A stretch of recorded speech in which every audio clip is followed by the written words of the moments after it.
So if the will was Acme's, then I guess we would say that there must be some hidden conspiracy here. Oh, hello, reviewer. Today is going to be a little bit of a different review, as you can tell. We are handling a case, actually. A very big case. It's not easy being a detective of reviews, especially when you have tons of paperwork, tons of cases, and you have to deal with a bunch of crazy people. But this case that I'm going to be reviewing today is a particularly interesting one, because it happens to deal with tunes. Yes, tunes. In case you didn't know, tunes happen to be real. Apparently, according to this world of Who Framed Roger Rabbit, they are real. Very real. And as real as the human characters and live-action characters that are in it as well. But Who Framed Roger Rabbit comes around an interesting time period within animation history. It is one of the most interesting films, considering that it is one of the few that includes animation alongside live action, and does it so well. And that is what the film is so highly praised for. And not only its interesting choices of animation style, but also it is noted for the fact that it came out during an era within Disney, as well as with animation in general, where it was down the tubes. Yes, it was down the toilet. People did not know where to go for animation, because animation just seemed like a dying fad, and no one seemed to know how to bring it back up. Well, this film, even though The Little Mermaid gets all the credit pretty much for enhancing the Disney Renaissance and bringing back the traditional animation style and form, we still have Who Framed Roger Rabbit, who sort of encompasses a lot of the things that we love about cartoons.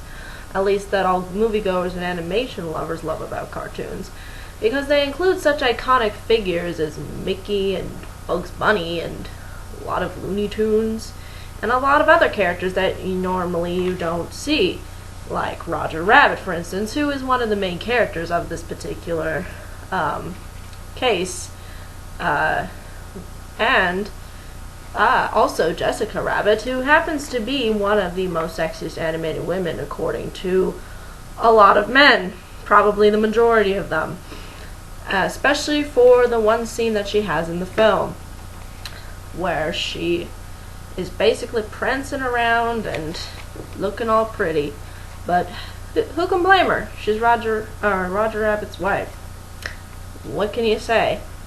But for the most part, this particular film not only seemed to bring back this kind of revolution within Renaissance, even though with animation, even though it's not really the film that's technically praised for doing it, even though it did come out before The Little Mermaid in 1988.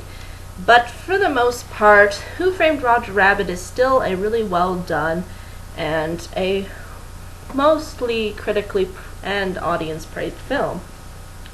Now, this film stars Bob Hoskin as Edward Eddie Valiant, and basically he is a detective on the case of solving the mystery of basically what ends up happening to one of the characters, and by the characters I mean Acme, the one that I was trying to figure out, and before I was explaining everything in this review.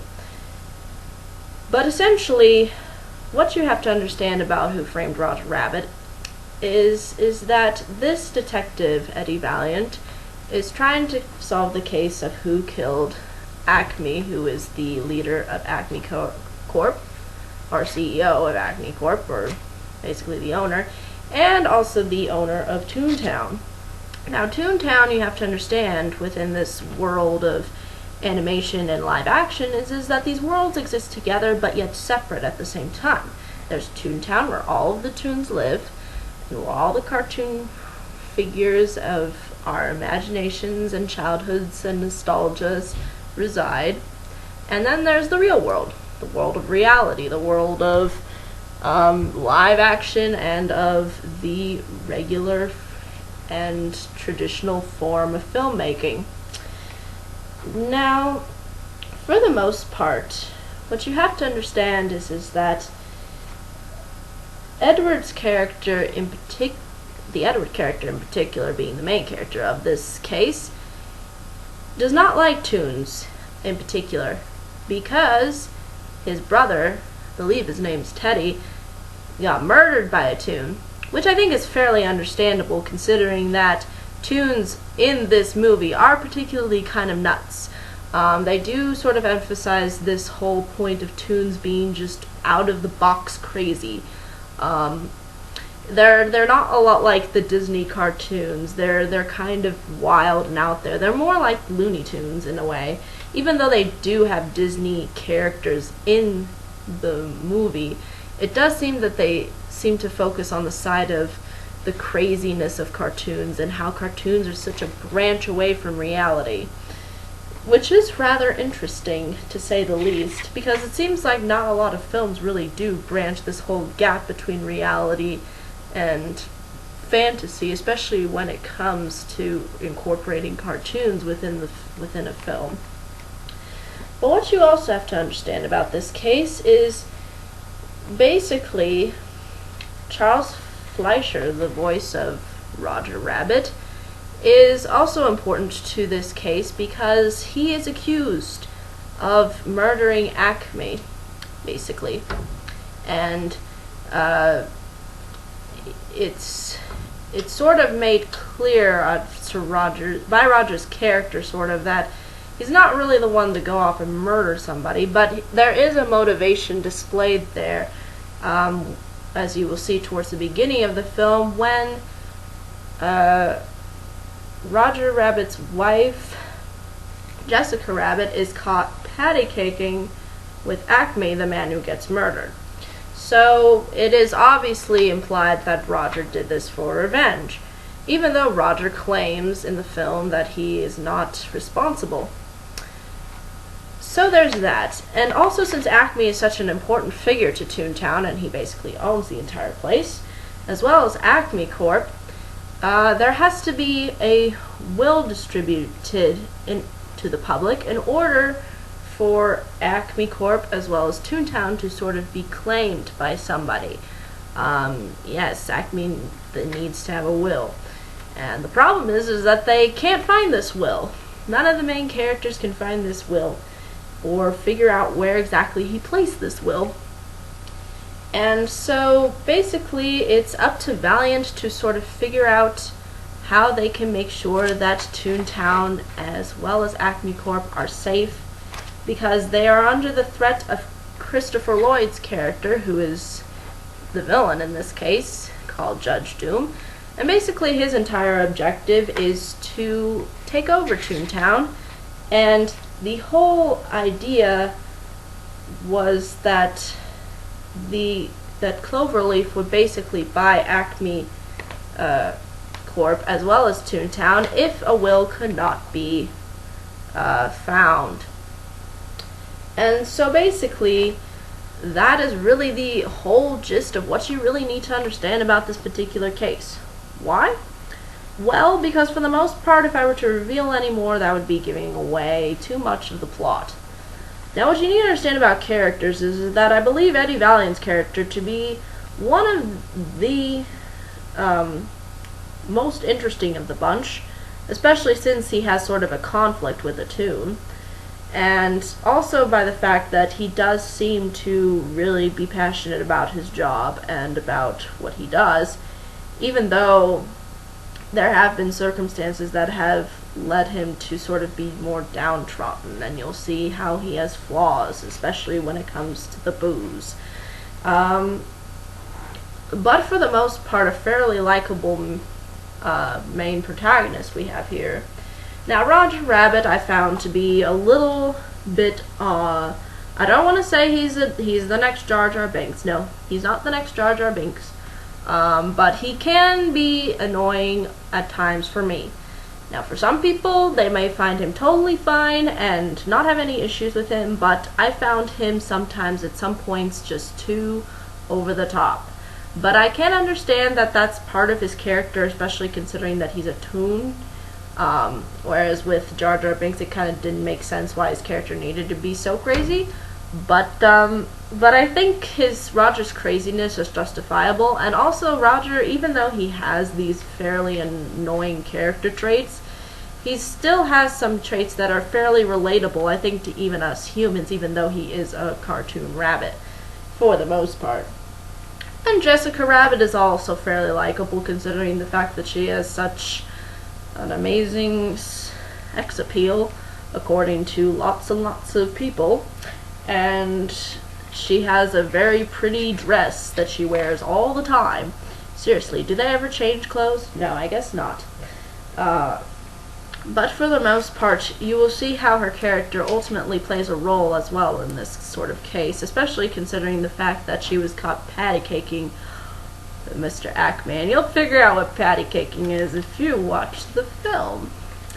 And even if they consider it, I guess, as in Toontown as a form of cheating, I don't know what else would be considered a form of cheating, because, you know, patty caking is just, you just cross the line with patty caking. Ooh, don't know what happens with patty caking. But really, I think that's almost what I can say about it.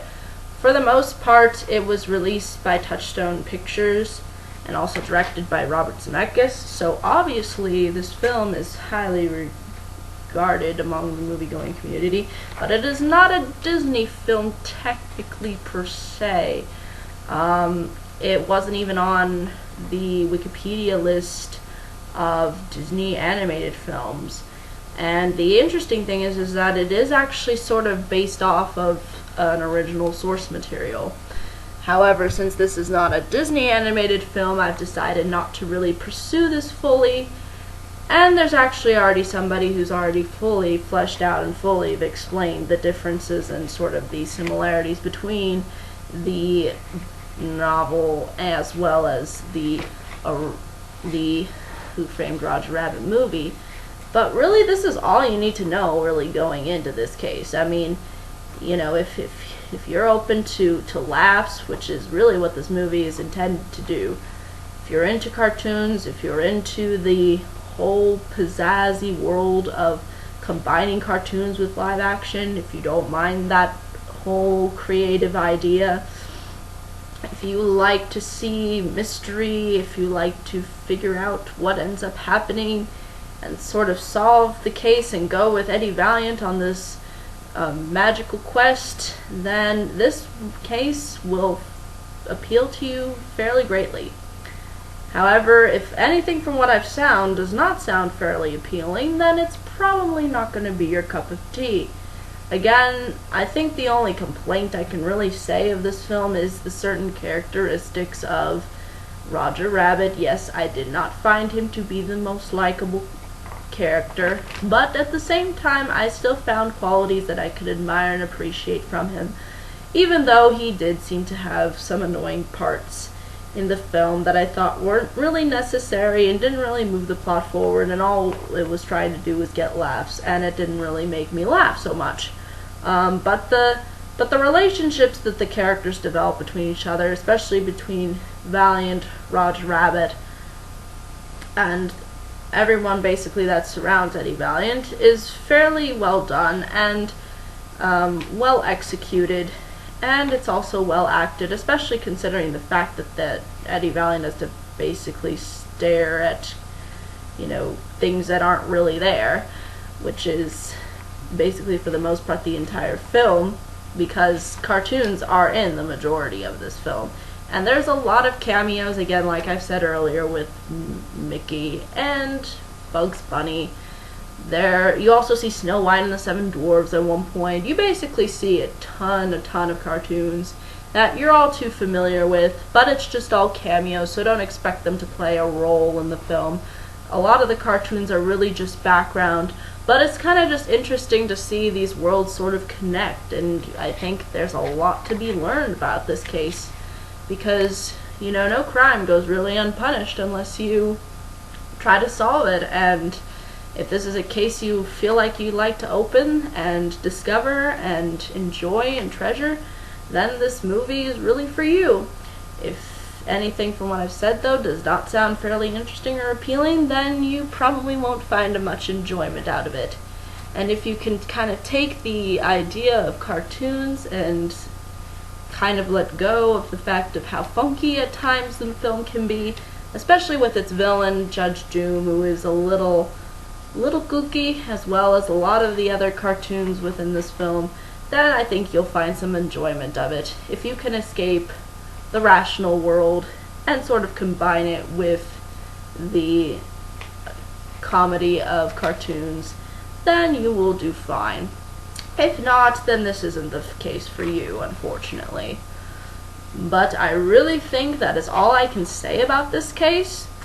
And no, I'm not going to talk in this 50s-like accent anymore after this review, but I figured why not do something different and be a little bit out there, especially considering that this film is in particular rather unique and different from a lot of the original films that I've previously reviewed.